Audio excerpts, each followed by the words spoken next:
watching us here on a fresh new episode of The Weekender on CNBC-TV18. It's been 10 years since Varun Berry joined Britannia. In this period, the company's revenues have doubled, but the profits have quadrupled.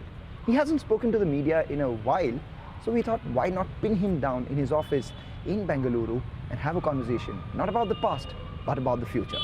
For the first time, we also have with us the CEO of Britannia, Rajneet Kohli, joining in. Come in. Very well, it's been so long.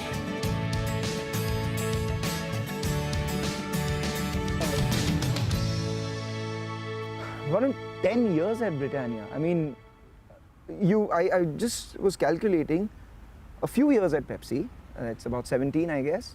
18. 18 years at Pepsi. Yeah. 7 years at Unilever. That's right. 10 years at Britannia. You've worked for longer than I've been born. Do you realize that? I realize that, and I see that as well. Young boy. Sorry, just pulling your leg out there. But before the pandemic, you had set yourself onto this total food company path as well, which of course fell by the wayside during the pandemic, and now you are bringing that up as well. So that is the real thing. What next for you? 10 years here, what's next? So that's a good point. So if you think about it, while we saw a huge momentum in the business during the pandemic, what really happened was that this whole strategy of total foods, etc., just fell by the wayside. And the reason for that was that the demand was high, and for us to be able to get our products to the maximum capacity, we optimized it, and we said we will only produce 10 brands of, we will just produce these SKUs, right? So that we could get maximum runs, etc.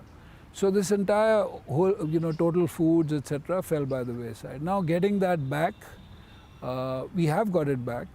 In the last year or so, we've got the whole croissant JV back on track. It's doing really well. We've recently announced our cheese JV with Bell. We are getting traction on some of the adjacency products as well. Cake is back. Cake was, on the go.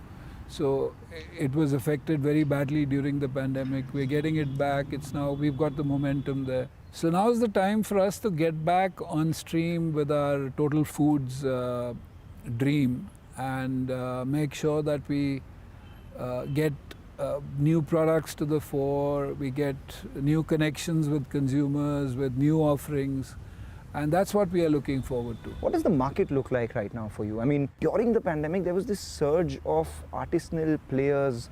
There was this surge of new categories coming in, D2C guys. Everyone is familiarized with a lot of other things. So do you think that put you all back by a little bit, and you'll have to climb a little harder to get back with the innovations, etc.? Yes, probably. So as I was telling you, it set us back by a few years on new products because we didn't have the capacity nor the bandwidth to do it. But what we've done now is we've come back with a renewed, focus and a lot of passion on this. And yes, it'll take us a little longer. And what we have done is the new businesses, we've set it up as agile teams, right? So the decision-making processes are much shorter. They report directly to me. I take very quick decisions, and they get what they need. And I think that is working quite well for us, and that's showing in our new business, results as well. So, how long before the core actually gets cracking at a much faster pace, so to say? Well, see, you're right. The fact is that when your business is large, it becomes very difficult for the smaller businesses to start to contribute big numbers.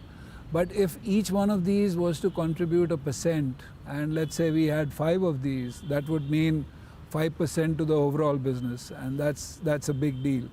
But we are hoping that that 5% becomes 10% over the years, and we are able to get, more and more to the pie. So your core grows at about 10% volumes. That's what you've, your aspiration has been medium to long term. The adjacencies add in another 5%, growing faster than the base. So, increasing in contribution. Your international business grows a little faster than that. And then you have some cream, so to say, coming on top from maybe some newer categories that you enter, your capacities, etc. Are we looking at mid-teens, high-teens sort of growth for the next foreseeable future? Well, that's the aspiration, Mangalam, for sure. If I was to write a strategic plan for the next 10 years, that would be my target. What other things would your strategic plan include? Well, you know it all. See, I have not made any dramatic changes from a strategic standpoint ever since I joined, right? It's been incremental. It's been more of the same, but with renewed focus and renewed execution.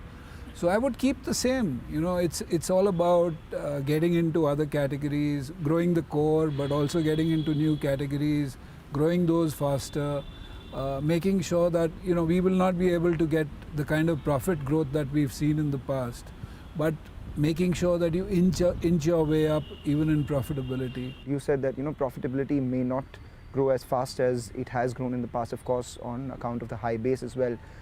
And a lot of the low-hanging fruits, so to say, were shaken away. How much more is there potential of incremental cost savings?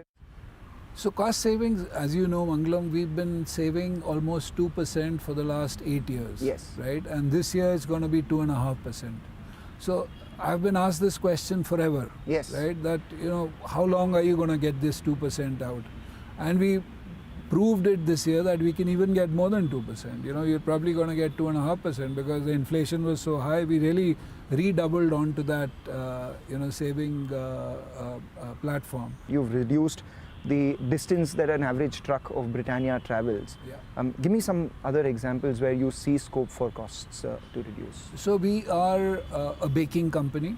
A lot of cost in energy itself because we bake products. There's a lot of energy which is required. And that's one of our biggest platforms. If you think about it, we've got so many factories and so many baking lines. We keep tightening the technology. We've also got this new oven which is called the 21C oven, which is patented.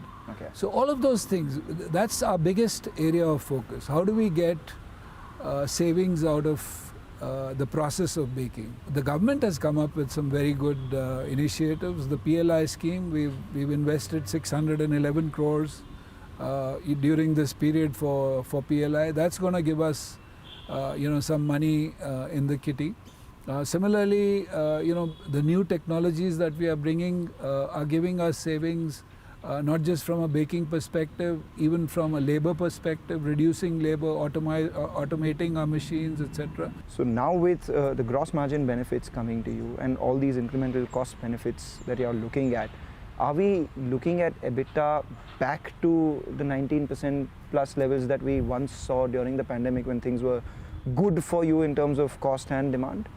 We are in a place where we've sort of got all our inflation, outweighed by either price increase or cost savings. So we are in a good place, and I think we are pretty much, at the level that we were at the pre-COVID kind of levels. I was looking at your ad spends. As a percentage of sales, it's still very measly as compared to some of the other FMCG companies, etc. as well. I mean, 3 to 4%. Now that things are okay, are you looking at increasing them as a percentage of your sales? So yes, our ad spends did, take a back seat during the pandemic. We are not a category which spends too much money on ads, and because of the size, even a 4%, 4.5% means there's enough money to give the right kind of weightage to most of our brand. For the new categories, for the new innovation products, even within core categories, we spend a lot of money. And if that's the way we have to get our brands in front of the consumers, we will do that. What's your ideal revenue mix coming in from biscuits and the non-biscuit portfolio? How much that comes from dairy and all the NPDs that you keep talking about, new products, etc., which currently are about 3.5%. What is your ideal revenue mix? So in that strategic plan that you spoke about? So 10 years from today, 5 years from today, 2 3, years. 5, 10, give me all of that. Oh my The God. glide path.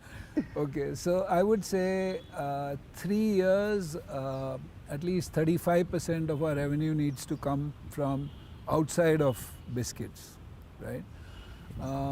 5 years, almost 40-45 needs to come from, you know, adjacency categories, which is outside of biscuits. And ideally, in let's say 10 years, it should be a 50-50 portfolio. And all of this while the core grows at 10% at least, right? Yes. So that means that we are planning a roadmap to 50,000 crores in terms of revenues. I mean, you've done the company from 6,500 to around 15,000 crores now. The road is 30-50. Is that what you're thinking? Okay, you're putting, yeah, sure, you're putting me under pressure, but yes. It's the sun, that's not me. You're getting baked right now. While I'm in the shade. Yeah. That's my cue. Let's move in. But before we do that, actually, I'll pick up my favorite Britannia cookie from this. Same. You like ginger? I love ginger. Oh, let's go cheers on ginger.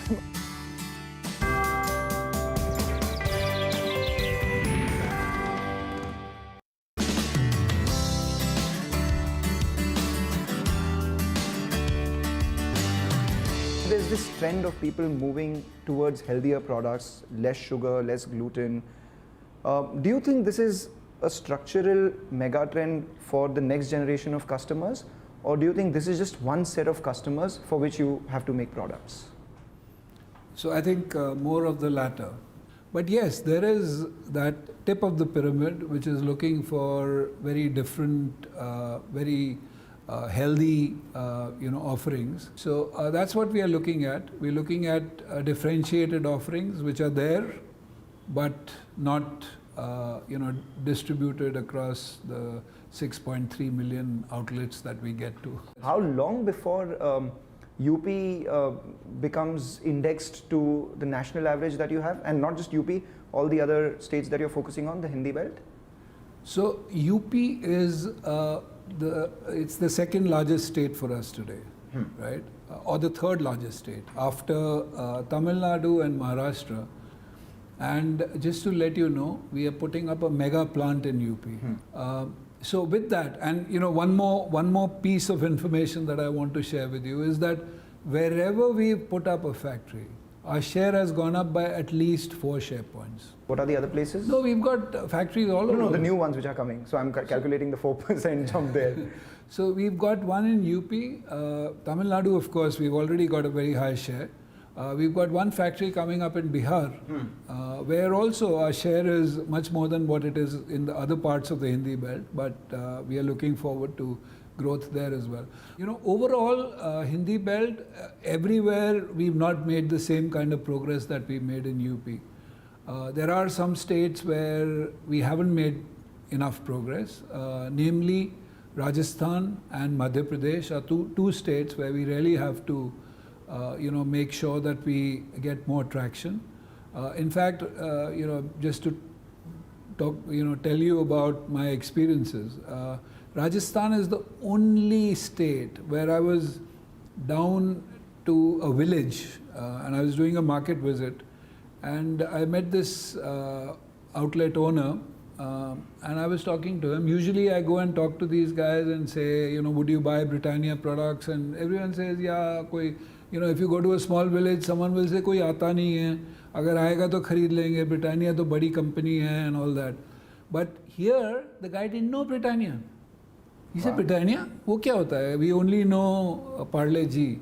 So that was a shock, right? And How long ago was this? This was about 3 years ago. Okay. So that's one state where we really have to make very, very we have to redouble our efforts to make sure that we get to where we want to, and similarly Madhya Pradesh. So there are pockets where we still have to do a lot of hard work, and hence there's a lot of juice in the Hindi belt. Speak about juice, my mind automatically goes to the dairy part of the business. I mean, the challenges that you're facing out there, the opportunities, where do you see that business? Now with our own factory coming up, with efficiencies coming to the fore, our joint venture with Bell, etc. We are really looking forward to it. I think that's one category where we can make great progress in terms of taking our business multifold to where it has been. And you know that we've been in this business for 25 years,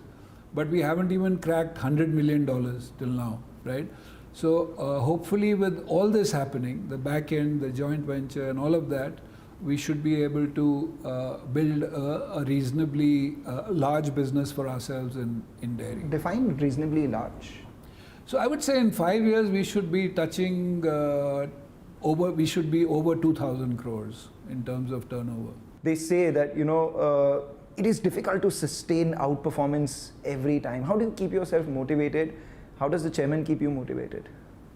Well, the chairman and me, we've developed a great relationship over the years, and frankly, we motivate each other, and it's not anything else. I think it's the business which motivates me. It's the progress that we make on the business. So for now, you're here for good?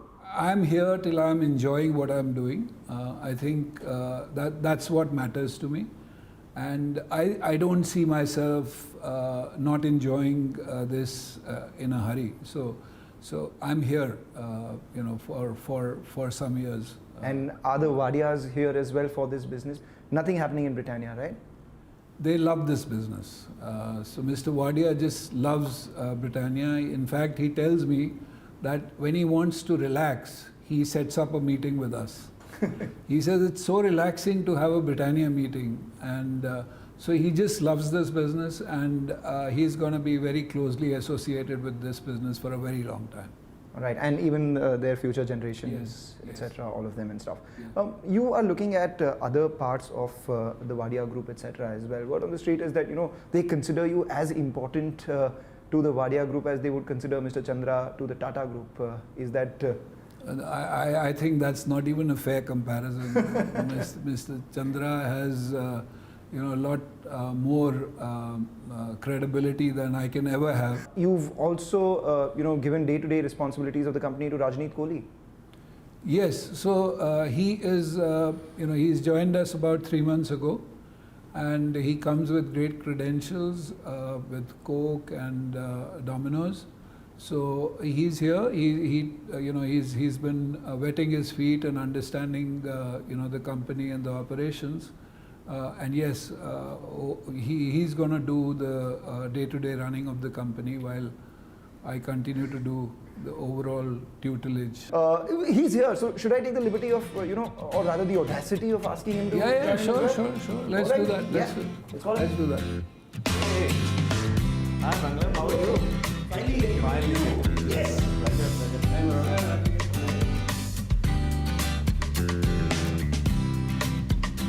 What has your experience been so far? Mangalam, firstly, it's been amazing 3 months for me. I mean, you're not just saying that because Varun is next to you, right? Well, yes and no. Yes and no. That's interesting. No, but to be very honest, I don't believe that I've been here for 3 months. The welcome has been, it's been amazing welcome. And the last 3 months, my agenda was very simple and discussed with Varun was, 3 things to look at. One is to listen, learn, and connect with people. And eat as many cookies as you can. Yes, that's a privilege of the job as well. You also have worked at Jubilant Foodworks before. They say it's a software company that delivers pizzas as well. So what are the digital initiatives that you'll be taking here in Britannia? The 3 vitamin D, if I may call, for Britannia in my own head is distribution, data, and being digital. Right. Varun, he is a man of alliterations. He's been using 3Ds and multiple S's and all of that and stuff. All the software changes that you did, the upgradations that you did in your back end, they've come to fruition right now? They're doing really well. They're doing well. I don't know if we are using them to the level that we should get to, or is there, well, I'm very clear that there is space there. So, and that is what Rajneet needs to bring to the table. And the 2.6 million direct reach that you have, the 28,000 rural distributors that you have right now, do you have any targets for increasing those? Yes, absolutely. So, it won't be at the same clip as we've been doing in the past, But we will continue to increase our direct distribution. Rural is a big opportunity. We weed out the bad ones, we get in new ones, and we keep adding areas. What's your and villages. rural-urban revenue split right now? So it's 65-35. And you've gained market share for 38 quarters. What does it stand at right now? It's almost a third of the market now. In a lot of the premium categories, we are over 50%. So 1/3 of the market is because in the value categories, we are single digit. Are your hands full, or are there further categories that you're looking at, and is there any room for acquisition? Our hands are never full. No, so we are looking at multiple categories at the same time. A lot of savory snacks are white spaces. Protein is suddenly becoming one of those, healthy bars, etc. We saw a recent deal happen out there as well. I'm just trying to read into what y'all are reading into. You've got a strategic mind, I must say. You're reading all the right things. So yes, we are looking at all of those and more. What is all of those? Well, you just spoke about protein bars, you spoke about salty snacks, all of those. We're looking at all of those. There are a bunch of questions that I've written, so let's talk about the prepared part of this interview, and both of you will have to answer this. Okay, can I also take out? Yes, please, your answer sheet. Okay, your favorite Britannia product right now? Jim Jam. NutriChoice. A competitor's product that you really like? Lay's. None actually. I like the Britannia products the best. A potential competitor that you are eyeing very closely? I would say Reliance. Same here. A product that you dislike, which you saw in the market? I'll have a list as big as this building. Give me two. So I frankly, I don't like some of these new cake products which are coming out. The 5 rupee cakes which are like rubber. And so what it's doing is it's catering to the base of the market, but they are horrible products. Certain energy drinks that are coming in, neither they're tasty, neither they're doing anything good for anybody else. So don't like that. A category you wish you were in right now, much earlier than you wanted to be in? So if aspirationally, if I feel that I don't have a right to succeed, but I should have been in that category, probably chocolates. Because that's one category which is just going through the roof. And a category which I would like to be, which is nascent, is the protein bars that you're talking about. It's small today, but if you look at the US, it's, the multitude of brands there is huge, and it's going to come to India as well. Snacking side as well. I would say that, while we don't have the right to succeed at this, we need to have a differentiated product. An overrated category. We have overvalued stocks in the market, but an overrated category, which everyone's eyeing, but is perhaps not as great. So value-added dairy, I would say. So while dairy in India is very large, if you look at the value-added dairy, it's a very small category. And the hope is that we'll be able to blow it apart. What have you learned from Varun in the last 3 months? Lead with humble confidence. And what is the one thing that you learned from him in the last 3 months? To learn well. That was a great one. Thank you, gentlemen, for joining in and breaking biscuit with me. Good to see you. Pleasure.